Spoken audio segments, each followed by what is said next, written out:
जनकपुर गांव में एक बहुत पुराना खेत का मैदान हुआ करता था। उसके मालिक का नाम ठाकुर था। ठाकुर के साथ उसकी पत्नी और उसका एक बेटा रहा करते थे। फिर अचानक से ठाकुर की पत्नी कमला की मृत्यु हो जाती है, जिससे ठाकुर बहुत ही टूट जाता है। वह बहुत ही अंदर से अकेलापन महसूस करने लगता है। पिताजी को इतना परेशान देखकर उसके बेटे को रहा नहीं जाता। वह उनके पास बोलने चला जाता है। पिताजी, आप इतना परेशान क्यों हैं? होनी को कौन टाल सकता है? भगवान की इच्छा के बगैर कुछ भी नहीं होता है। धीरे धीरे ठाकुर के अंदर का अकेलापन दूर हो जाता है। वो अपने मनपसंद खेत में ही दिन रात काम करता है। तभी वहाँ पर उसके दिमाग में एक विचार आता है। मैं सोच रहा हूँ इस खेत को अच्छा सा पार्क बना दिया जाए, जिससे कि सभी गांव वाले यहाँ आकर घूम सके, बच्चे यहाँ आकर खेल सकें। गांव के आसपास कोई पार्क भी तो नहीं है। वह यह प्रस्ताव लेकर अपने बेटे के सामने चला जाता है। जैसे ही वह यह प्रस्ताव अपने बेटे को सुनाता है, उसका बेटा गुस्सा हो जाता है। पिताजी, आप पागल हो गए हैं क्या? इतने बड़े खेत को आप ऐसे ही फ्री में पार्क बना देंगे? बूढ़े होने के साथ साथ आपका दिमाग खराब हो गया है। ऐसा कहकर वो वहाँ से चला जाता है। पिताजी उसे रोकने की कोशिश करते हैं। अरे बेटा, आखिर कैसे मैं इसको समझाऊं? लेकिन ठाकुर उस खेत को पार्क में अभी भी बदलना चाहता था। वह उस खेत को पार्क में बदलने का काम चालू कर देता है। ठाकुर अपनी पत्नी से बहुत ही प्रेम करता था। अपनी पत्नी के नाम पर ही वह उस पार्क का नाम ठाकुर की कमला रखता है और उसका बोर्ड वहाँ पर लगा देता है। जैसे ही उसका लड़का सिद्धार्थ वहाँ पहुँचता है, वह बोर्ड को देखकर बहुत ही गुस्सा हो जाता है और मन ही मन में सोचता है, पिताजी पागल हो गए हैं क्या? पिताजी, मैंने आपको मना किया था ना, आपने ये क्या किया? उस दिन ठाकुर और उसके बेटे में बहुत जोरदार बहस होती है। इसी बहस के कारण ठाकुर की हार्ट अटैक से मृत्यु हो जाती है और उनका पार्क बनाने का सपना अधूरा रह जाता है।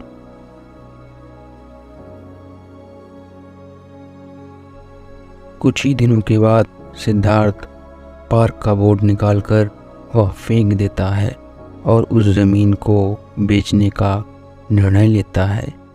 सिद्धार्थ उस खेत की ज़मीन को बेचने के लिए उसी गांव के ही कई लोगों से वह संपर्क करता है, परंतु गांव वालों को सारी बातें पता रहती हैं कि इसी खेत में ठाकुर की अपनी बेटे से बहस के दौरान मृत्यु हुई रहती है।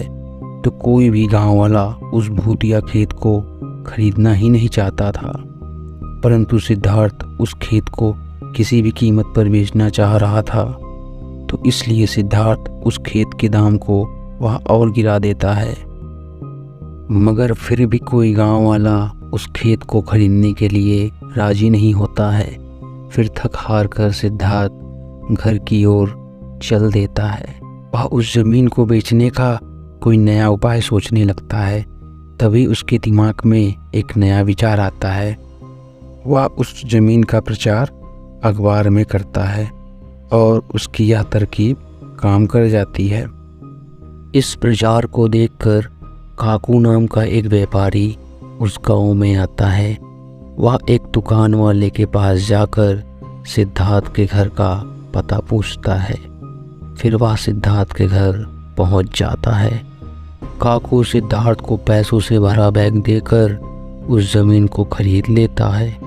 मज़े की बात तो ये है, काकू भी उस ज़मीन पर एक पार्क बनाना चाहता है। वह उस ज़मीन पर एक झोपड़ी बनाकर रहने लगता है। अगले दिन सुबह वह झाड़ियों को साफ करने के लिए कुछ मजदूरों को बुलाता है। देखो, ये है खेत और यहाँ पर बहुत सी झाड़ियाँ हैं। तुमको इन झाड़ियों को साफ करना है। अरे नहीं साहब, हम लोग यहाँ पर काम नहीं कर पाएंगे। यहाँ पर हमने सुना है बहुत ढेर सारे भूत रहते हैं। रात में यहाँ पर बहुत सी आवाज़ें आती हैं। हम यहाँ पर काम नहीं कर पाएंगे। ऐसा कहकर सारे मजदूर वहाँ से चले जाते हैं। अरे ये क्या हो रहा है? कोई यहाँ काम नहीं करेगा तो कैसे मैं इसको पार्क बनाऊंगा? और सोचता है कि मैं खुद ही इसे साफ सफाई करके एक पार्क बना देता हूँ। अगले दिन से वह शाम तक साफ सफाई करता है और थक कर वह सोने चला जाता है। काकू जैसे ही वहाँ पर सोने के लिए लेटता है, उसे अजीब अजीब सी आवाज़ें सुनाई देने लगती हैं। फिर वह उठकर देखने जाता है। अरे अभी तो यहीं से आवाज़ें आ रही थीं, अभी न जाने क्या हो गया इन आवाज़ों को। फिर वह वापस आकर सो जाता है। अगले दिन जब वो सुबह उठता है तो उसको बहुत आश्चर्य होता है। अरे ये खेत किसने साफ किया? ये तो पूरा खेत साफ हो गया। पार्क देखने में तो बहुत ही सुंदर लग रहा है। अब मैं सबसे पैसे लेकर इस पार्क में सबको घुसने दूंगा। लोग वहाँ पर आना चालू कर देते हैं क्योंकि पार्क देखने में बहुत ही सुंदर लगता है।